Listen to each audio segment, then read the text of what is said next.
Let's step through making this cup. I started with a 20-ounce skinny from the Stainless Depot, and I go in with a thick light green paint covering just over half the tumbler, and then the top rim, the bottom rim. I quickly cover that with Willow from PDB Creative Studio. I seal that glitter with a Polycrylic sealer. And then once the sealer dries, I go in with a coat of KS Resin's Liquid Art Elite.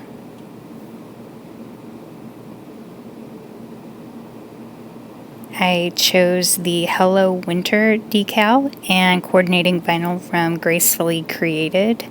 I line up the vinyl to cover the bald spot and stick it down nice and straight, and I flip her over and I center the decal.